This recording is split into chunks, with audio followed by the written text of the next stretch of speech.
इसमें सबको पता पढ़ना है क्या, रियल नंबर। रियल नंबर सब लोग जानते हो, है ना। हाँ, जिनको हम क्या करें, नंबर लाइन में रिप्रेजेंट कर पाए, जिन नंबर को हम क्या करें, नंबर लाइन में रिप्रेजेंट कर पाए, वही क्या है, रियल नंबर। और जिनको हम नंबर लाइन में रिप्रेजेंट ना कर पाए। आज नंबर लाइन में आप लोग अभी तक पढ़े भी होगे, 1 2 3 4 ये तो कर ही लोगे, पॉइंट वाला भी कर लोगे, फ्रैक्शन को भी किए होगे बचपन में, 1/9, 2/9 ऐसे करके, है ना, 7/9, 7/5 ऐसा, है ना। और √2 √3 वाला तो 9th में ही पढ़े हो। मतलब रेशनल और इरेशनल में सब कुछ क्या है, रियल नंबर। तो रियल नंबर की डिफिनेशन फिर भी नहीं है कि हम नंबर लाइन में क्या कर पाए, रिप्रेजेंट कर पाए। और रियल नंबर के अंदर हमको क्या पढ़ना है, रेशनल नंबर।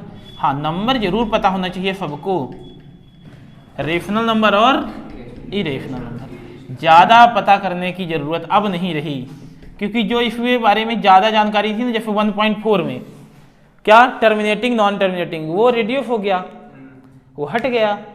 और जब वो हट गया तो ज़्यादा डिटेल में पढ़ने की ज़रूरत अब बची नहीं। ठीक है, तो रेशनल नंबर में सबको पता है कि जिसको हम क्या करें, P/Q के टर्म में हम लिख पाए, है ना।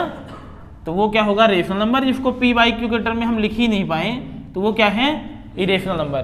कुछ एग्जाम्पल देख लो, जैसे 5/7 है, 7/5 भी है, 5 भी है, 7 भी है, 0 भी है, माइनस में भी, पॉजिटिव में भी, है ना, -5 भी है, -7 भी है। ठीक है, या फिर रूट के अंदर ऐसे नंबर जिनका स्क्वायर रूट होता हो। ठीक है ना, जैसे ये √4 है तो इसको क्या लिखेंगे हम, 2, तो 2 को 2/1 लिख दिए ना, तो देखो P/Q के फॉर्म में हो गया, समझ रहे हो। तो ये एग्जाम्पल है रेशनल नंबर के। और रेशनल नंबर के रूट के अंदर ऐसा नंबर हो जिसका स्क्वायर तुमको दिया, √5, √7, √23, है ना, पाई, ये सारे नंबर क्या हैं, इरेशनल नंबर है। रेशनल नंबर के अंदर आपको ये सारे नंबर पढ़ना है, सबको पता है ना। जैसे नेचुरल नंबर, समझ रहे हो, natural number, whole number, integer, even number, odd number, composite number. Composite number के बाद क्या, कंपोजिट नंबर, प्राइम नंबर और को प्राइम नंबर। इतना नंबर पढ़ना है। ठीक है, सारे नंबर इनफाइनाइट तक होते हैं, शुरू कहाँ से होते हैं ये पर ध्यान देना है। ठीक, जैसे नेचुरल नंबर क्या है, कहाँ शुरू होगा, 1 से, 1 2 3 4 5 6 7 पूरा कहाँ तक, इनफाइनाइट। होल नंबर 0 1 2 3 4 5 है।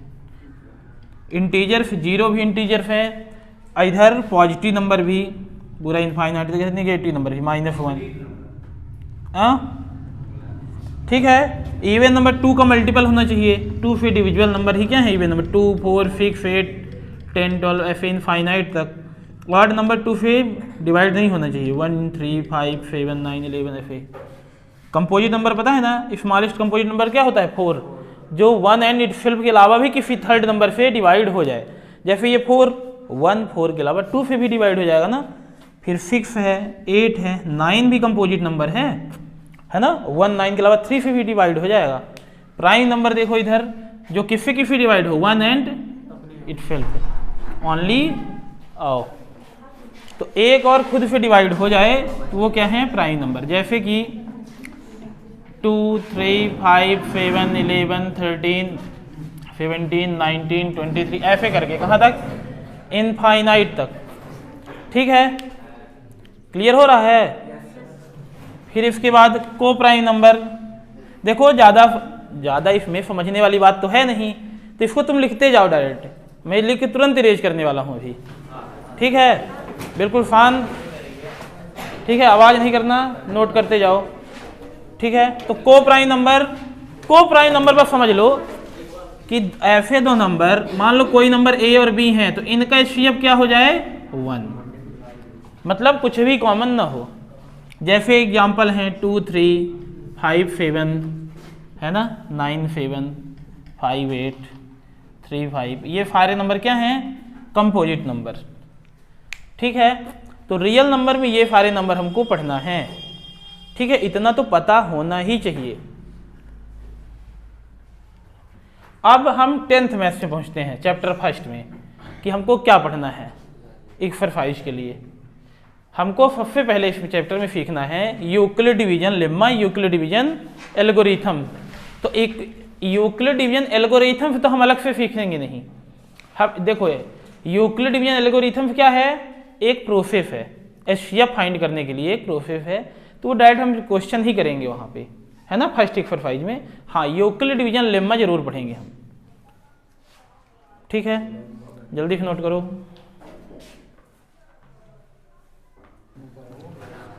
तो देखो 4 एक्सरसाइज हैं, इसमें अपने को पढ़ना है सिर्फ क्या 1.1, 1.2, और जो 1.3, 1.4 है तो वो क्या है, हट गई है।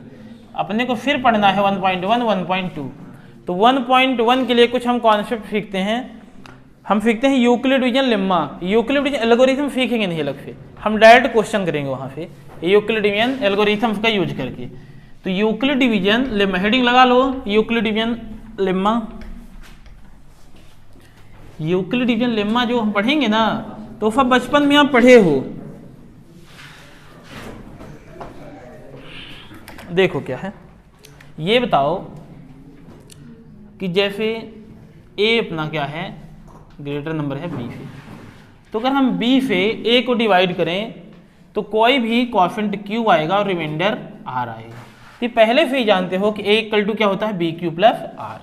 ए इक्वल टू क्या होता है, बी क्यू प्लस आर। और ये जो रिमाइंडर होगा तो डिवाइजर से हमेशा क्या होता है, छोटा होता है ना। तो Euclid division lemma, Euclid division lemma, इसको लिखो let A B any positive integer and b and q are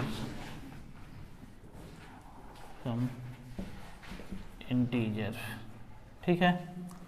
तो हम डायरेक्ट लिख देंगे क्या, a equal to B Q plus r, और रिमाइंडर हमेशा क्या होगा, 0 के इक्वल हो सकता है, 0 से ग्रेटर हो सकता है, लेकिन किससे लेस होगा, डिवाइजर से, यानी कि बी से, ठीक है। यही क्या है, यूक्लिड डिवीजन लेम्मा।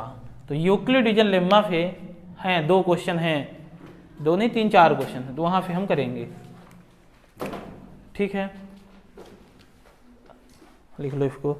अब क्वेश्चन में आते हैं, एक्सरसाइज 1.1 में आते हैं।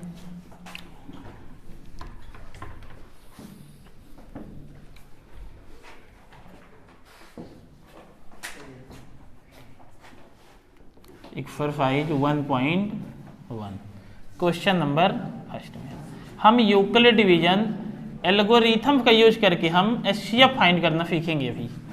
Euclid division algorithm, Euclid division algorithm क्या है, यूक्लिड डिवीजन एल्गोरिथम एक प्रोसेस है एचसीएफ फाइंड करने के लिए, ठीक है।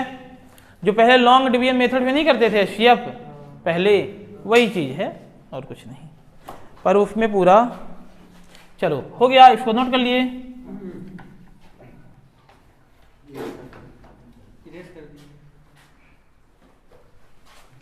नोट किए,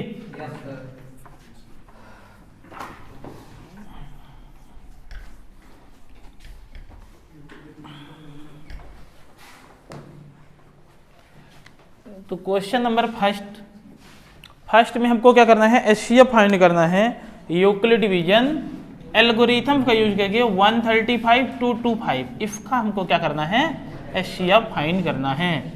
जब हम क्वेश्चन सॉल्व करेंगे तो जिस मेथड का हम यूज करेंगे उसको हम जरूर नोट लिखेंगे एक बार, ठीक है। क्या लिखेंगे, यूजिंग यूक्लिड डिवीजन एल्गोरिथम। यहाँ पर आप देखें तो 135 और 225 में, ठीक है, 225 क्या है, लार्जर नंबर है, ग्रेटर है 135 से, ठीक है। तो इसमें यही होता है कि हम ग्रेटेस्ट नंबर को डिवाइड करते हैं, 135 से 225 को डिवाइड करेंगे, 1 टाइम्स जाएगा 135, माइनस करेंगे 90 आएगा। जब यहाँ पे वही यूक्लिड डिवीजन एल्गोरिथम लेम्मा से हम लिखते हैं 225 इक्वल टू क्या होता है, divisor into coefficient 135 into plus remainder क्या रिमाइंडर 0 है? नहीं है।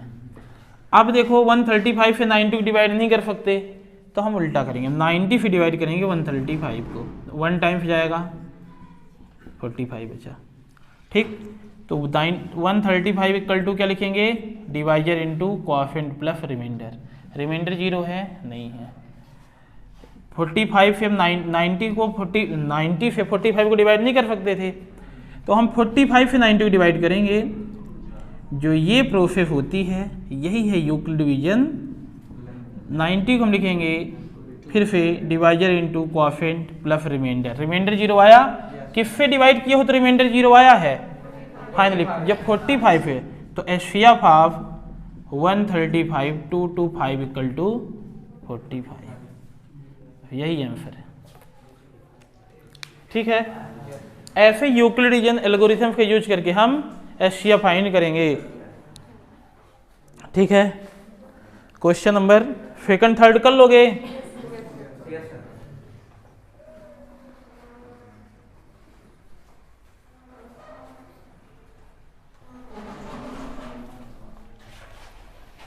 अब क्वेश्चन नंबर सेकंड करते हैं। तो देखो, जब हम यूक्लिड डिवीजन लेम्मा सीखे, क्या सीखे? A equal to B Q plus r. ठीक है, और रिमाइंडर क्या होना चाहिए? 0 के इक्वल या 0 से ग्रेटर, लेकिन किससे लेस होना चाहिए? हमेशा बी। यहाँ पर बी क्या है? क्यू का कोफिशिएंट है ना। तो इस क्वेश्चन नंबर सेकंड में देखो तो आपको बी की वैल्यू 6 दिख रही है ना, है ना।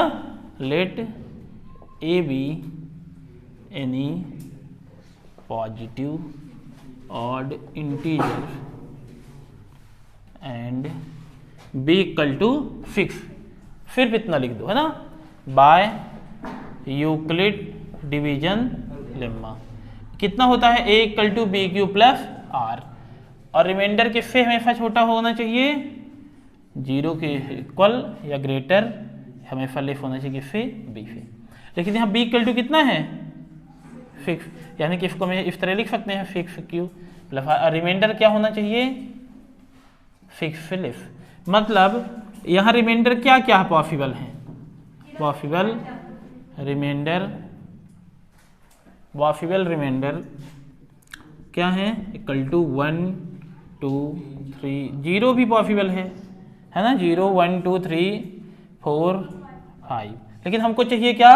ऑड इंटीजर, फिर पे, है ना, पॉसिबल ऑड रिमाइंडर। ठीक है, तो क्या होना सकता है? 1 3 5।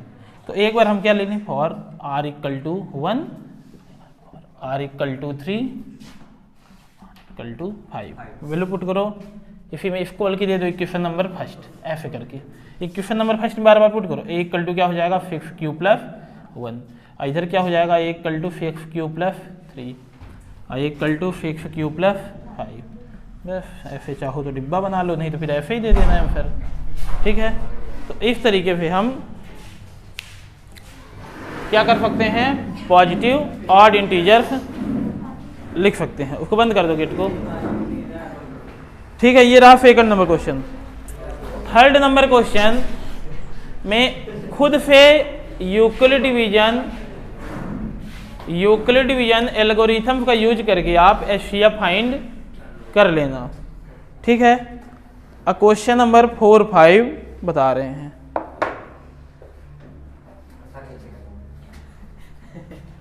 इसको नोट करो, ये क्वेश्चन बहुत इंपॉर्टेंट है। ये वाला 4th 5th क्वेश्चन, सेकंड 4 5 बहुत इंपॉर्टेंट है। इसको एक बार फिर समझते हैं। 1.1 क्वेश्चन नंबर सेकंड को समझते हैं कि हमको किसी भी ऑड इंटीजर्स को हमको 6 q plus 1, 6 q plus 3, 6 q plus 5 के फॉर्म में लिखना है। तो आपको पता है कि यूक्लिड डिवीजन लेम्मा होता है a equal to B Q plus r, और क्यू का जो कोफिशिएंट होता है वही क्या होता है? बी। क्वेश्चन नंबर सेकंड को जब हम पढ़े देखे तो हमको समझ में आ गया कि हाँ, बी की वैल्यू क्या होगी? 6 होगी। तो हम ये लिए let A B any positive odd integer and B equal to 6। कोई ए हम पॉजिटिव ऑड इंटीजर लेते हैं, और आपको पता है यूक्लिड लेम्मा क्या होता है? Equal to B Q plus, ये सब जानते ही होता ही है। अब बी की वैल्यू क्या है? अकॉर्डिंग क्वेश्चन के अकॉर्डिंग बी की वैल्यू है 6। तो हमारे लिए रिमाइंडर क्या क्या ले सकते हैं 0 1 2 3 4 5, लेकिन हमको कौन सा रिमाइंडर लेना है ऑड ले सकते हैं 1 3 5। एक बार 1 लिए तो ये आया, 2 लिए तो ये आया, 3 ले लिए तो ये आया। यही प्रूफ करना था, यही हम ला दिए। अब हम क्वेश्चन नंबर 4 देखते हैं। तो वहाँ पे क्या करना है कि पॉजिटिव इंटीजर्स को हमको 3m शायद इस फॉर्म में हमको लिखना है, लेकिन थोड़ा सा हिंट दिया हुआ है, ठीक है। तो क्वेश्चन नंबर 4 देखते हैं, ठीक है। 1.1 में क्वेश्चन नंबर 4 देखो। तो क्वेश्चन नंबर 4 देख लिए सब लोग। क्वेश्चन नंबर 4 ये है कि किसी भी पॉजिटिव इंटीजर को हमको 3m+1 के फॉर्म में लिखना है, लेकिन हिंट भी थोड़ा सा कर रहा है कि आप उस इंटीजर को आप 3q+1 ले सकते हो, ठीक है। तो मैं ऐसा मानता हूं कि let a be any positive integer of the form of 3q+1, ठीक है। कोई भी पॉजिटिव इंटीजर 3q+1 के फॉर्म में है। अब इसका स्क्वायर हमको किस फॉर्म में लाना है 3m+1, ठीक है। तो दो केस हम ले लेते हैं। केस फर्स्ट, इसमें हम ले लेते हैं एक बार a = क्या 3q, ठीक। अब सेकंड केस बगल में ले लेते हैं क्या a = 3q+1। अब इसका स्क्वायर हमको 3m के फॉर्म में चाहिए और इसका स्क्वायर हमको 3m+1 के फॉर्म में चाहिए। तो हम स्क्वायर करते हैं, स्क्वायरिंग बहुत है, ठीक। तो a का स्क्वायर इधर भी कर लेंगे, उधर 3q का स्क्वायर करेंगे, इधर a स्क्वायर हो जाएगा, इधर 9q स्क्वायर। तो a स्क्वायर = 3 के फॉर्म में चाहिए, तो 3 का मल्टीपल ऐसा कुछ होगा। तो अगर हम इस पूरे को क्या ले लें m, इधर क्या ले लिए हम 3q² = m, ऐसा मान लिए तो आ गया। जो सेकंड केस था इसको भी हम स्क्वायरिंग करेंगे,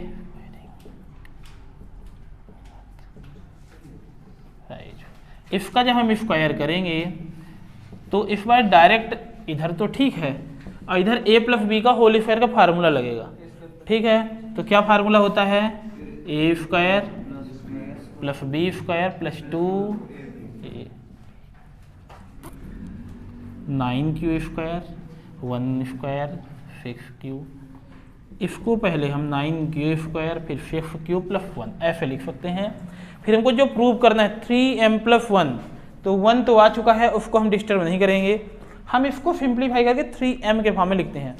थोड़ा इसको सिंप्लीफाई करते हैं। इसमें देखो कॉमन क्या आएगा 3 आ जाएगा, ठीक है ना भैया। नंबर का कॉमन क्या होता है उसका एचसीएफ ही तो होता है।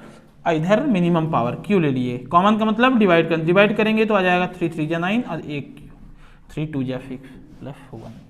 अगर हम इस पूरे को m ले लें, ठीक है, तो आ जाएगा a² = 3m+1, ठीक है। तो ये आया, हम 3m और 3m+1 के फॉर्म में हम, ठीक है, पॉजिटिव इंटीजर्स के स्क्वायर को हम ला दिए।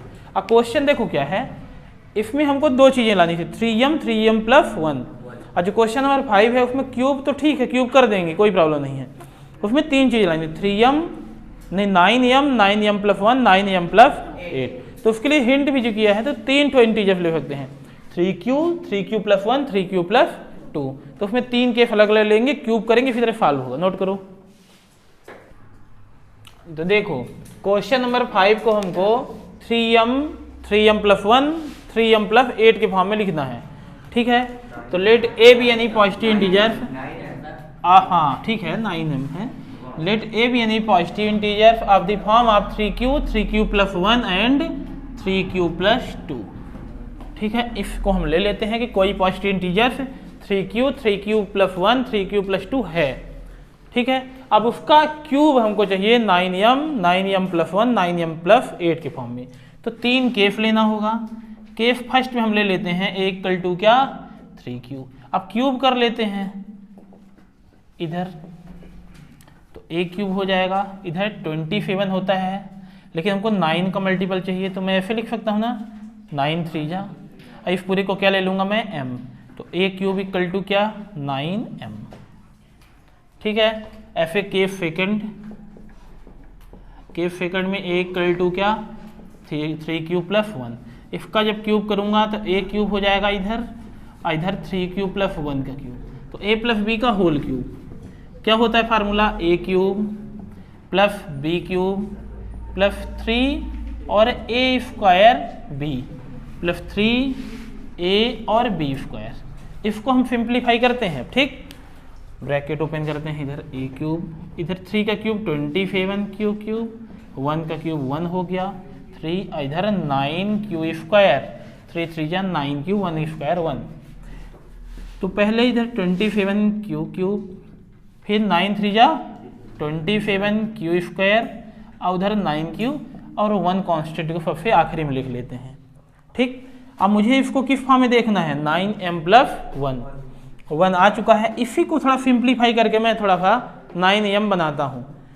देखो इसके नंबर में क्या कॉमन आएगा, 9 और CF इसका 9 तो आएगा, और Q, तो 9 3 जा और Q बचा, और 9 Q पूरा तो 1 बचा। इस पूरे को हम क्या ले लेंगे, बल्कि इसको सही थी m, तो a क्यूब इक्वल टू क्या हो जाएगा, 9m प्लस 1। ऐसे ही थर्ड केस क्या लेंगे हम, a equal to 3q plus 2, इसका वही फार्मूला बार बार लगा रहे हैं, a cube a plus b का whole cube, a cube plus b cube plus 3a square b plus 3a और b square, 27 Q cube, 2 cube 8, 3 इधर 9 क्यू स्क्वायर इंटू 2, 3 3 जा 9 Q, और 2 का स्क्वायर क्या हो गया, 4।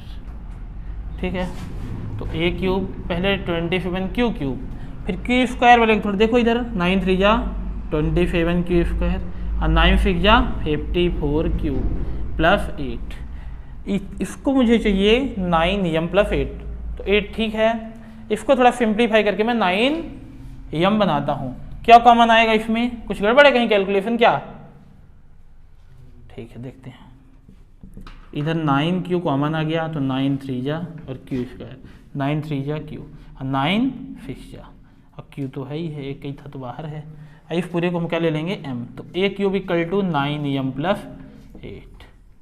ठीक है, बस इसी फॉर्म में हमको 3q को इस फॉर्म में, 3q प्लस 1 को इस फॉर्म में, 3q प्लस 2 के क्यूब को इस फॉर्म में देखना था, तीनों को सिंप्लीफाई किया आ गया। ठीक है, तो एक्सरसाइज 1.1 कंप्लीट हुई। 1.1 1.2 सिर्फ 2 एक्सरसाइज पढ़ना है, 1.3 1.4 हट गई है, और जब 1 देखो बहुत कम पढ़ना है, मतलब एक एक क्वेश्चन 10 क्वेश्चन में फिर पढ़ना है, तो सारे क्वेश्चन इंपॉर्टेंट होगा, इसका ये मतलब निकला, एक एक क्वेश्चन बहुत अच्छे से करो। ठीक है, और एक्सरसाइज 1.1 थोड़ी लेंदी है, जब कई बार लिखोगे तब क्लियर होगी। हाँ 1.1 तो 1.2 तो एक बार पढ़ लोगे तो हो जाएगा। ठीक है, तो 1.1 कंप्लीट हुआ। अब एक्सरसाइज 1.2 हम पढ़ते हैं।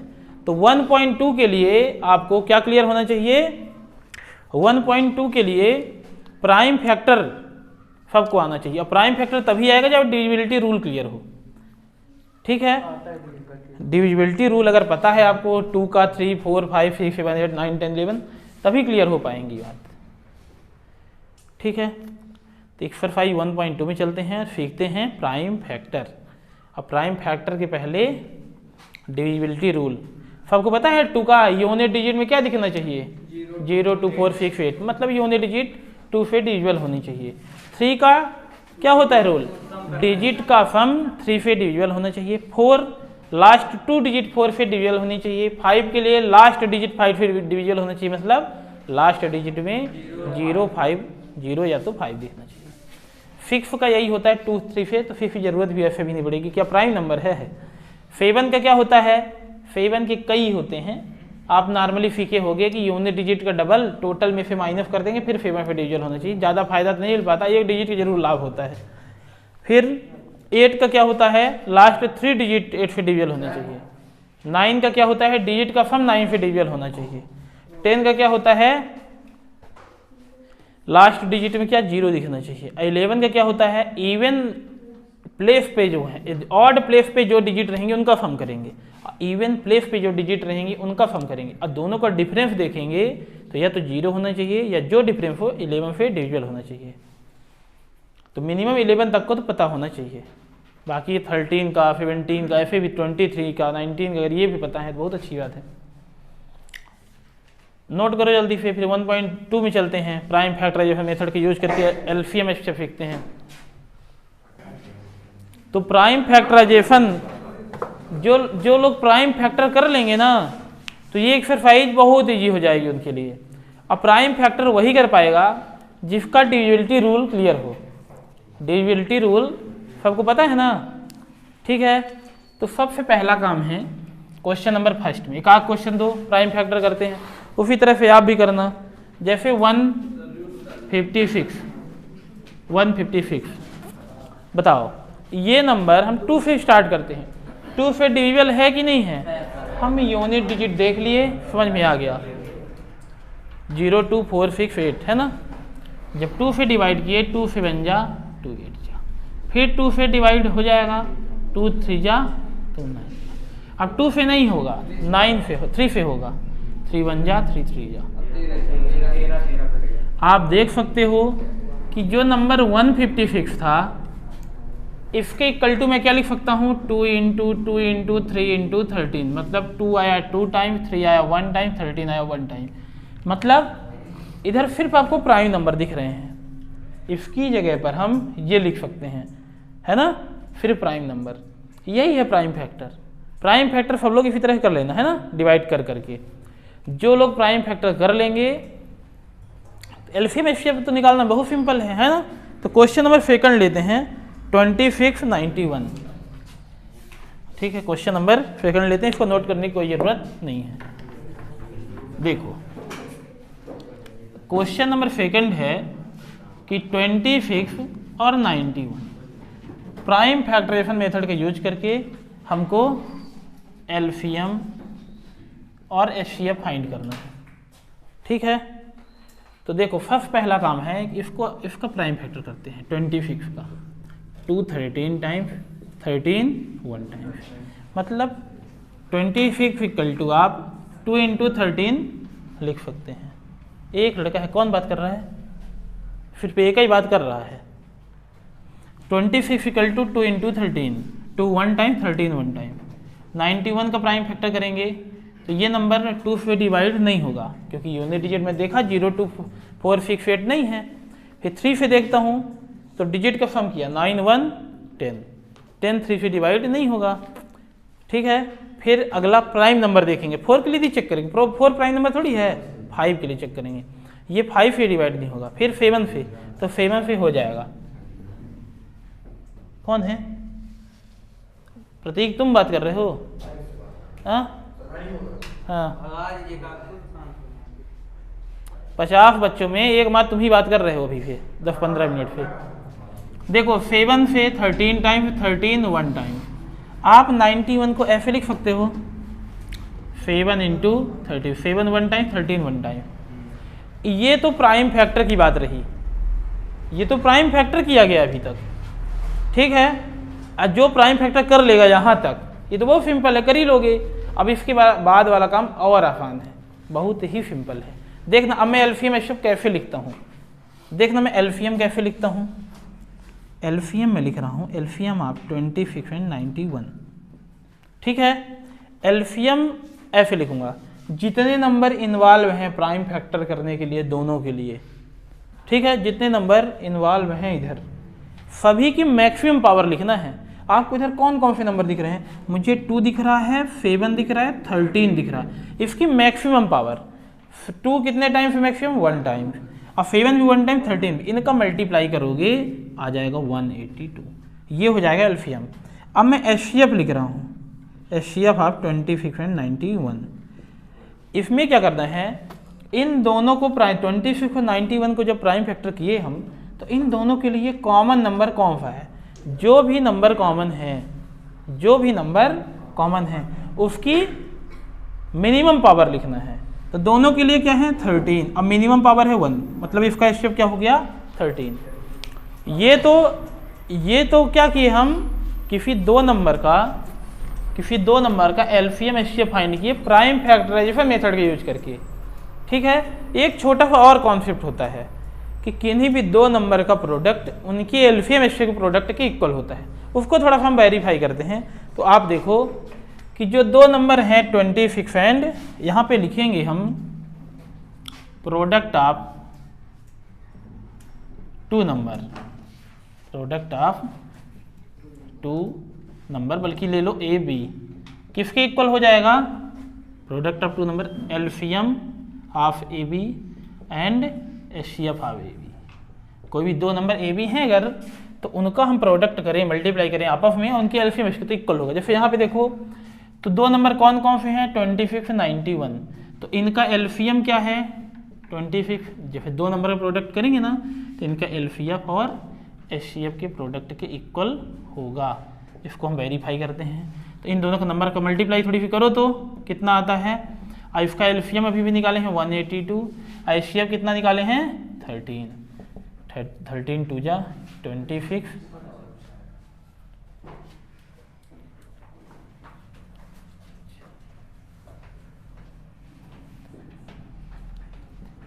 देखो इतना आता है, तो इधर भी इतना ही आएगा, ये भी प्रूफ हुआ। ठीक है, तो दो नंबर के लिए हम इस तरह से प्राइम फैक्टर पहले कर लेंगे, फिर एलसीएम एचसीएफ लिख लेंगे और उधर ये चीज़ भी प्रूव कर देंगे, वेरीफाई कर देंगे।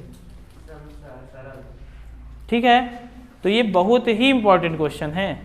बताया ना कि अब जो है तो एक एक क्वेश्चन बहुत इंपॉर्टेंट हो चुका है 1.1.1 और 1.2 का, क्योंकि थर्ड और फोर्थ एक्सरसाइज जब हट गई ना तो 1.1 और 1.2 से ही क्वेश्चन आएगा। 10 क्वेश्चन है ही हैं, और 10 में से 4 क्वेश्चन आना है, 2 क्वेश्चन आएंगे, 2 उसके और में आएंगे, मतलब 4 क्वेश्चन।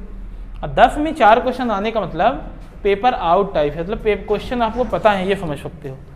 तो 10 क्वेश्चन बहुत अच्छे से पढ़ो, एक एक क्वेश्चन का एलसीएम एचसीएफ फाइंड करो, है ना। एचसीएफ फाइंड करने की आपके पास फिर 2 मेथड हैं अवेलेबल, एक प्राइम फैक्टर मेथड भी जो पढ़ रहे हो, और एक यूक्लिड डिवीजन एल्गोरिथम, दोनों मेथड पे कर लेते हो ना। ठीक है, बाकी 2 क्वेश्चन जो बचे हुए उनका एलसीएम देखिए क्या है कि जो ये वाला कॉन्सेप्ट था प्रोडक्ट ऑफ टू नंबर वाला, तो ये सिर्फ 2 नंबर के लिए रूल होता है। अगर 3 नंबर के लिए एलसीएम एचसीएफ फाइंड करने को बोलेगा क्वेश्चन में, तो सिर्फ आप एलसीएम और एचसीएफ फाइंड करना, वो ना वेरीफाई कराते रहना, वो रूल नहीं होता। 3 के लिए भी होता है लेकिन वो सिलेबस में नहीं है। ठीक है, तो अगर 2 नंबर के लिए आएगा तो वेरीफाई कराएंगे उधर से, बोलेगा तो ठीक, और नहीं 3 नंबर के लिए तो फिर हम एलसीएम एचसीएफ फाइंड करेंगे। तो क्वेश्चन नंबर 3 लेते हैं, उसमें भी एक क्वेश्चन करते हैं 1.2 में, क्वेश्चन नंबर 3 3 नंबर वाला, जैसे 12 15 21 12 15 21 का एलसीएम एचसीएफ हम फाइंड करते हैं प्राइम फैक्टराइजेशन मेथड का यूज करके। ये रूल क्लियर है। देखो ऑब्जेक्टिव में भी आ सकता है ये वाला, ये ऑब्जेक्टिव के लिए भी इंपॉर्टेंट है। और एक क्वेश्चन है क्वेश्चन नंबर 4, वहाँ पर इसका यूज करेंगे तभी क्वेश्चन होगा। ये इसीलिए स्टार बना दिए हैं, ये पता होना चाहिए। Product of 2 number equal to क्या होता है, एलसीएम इंटू एचसीएफ, उन्हीं दोनों नंबर का एलसीएम एचसीएफ, किसी का भी नहीं। नोट कर लिए। अब क्वेश्चन नंबर 3 में चलते हैं।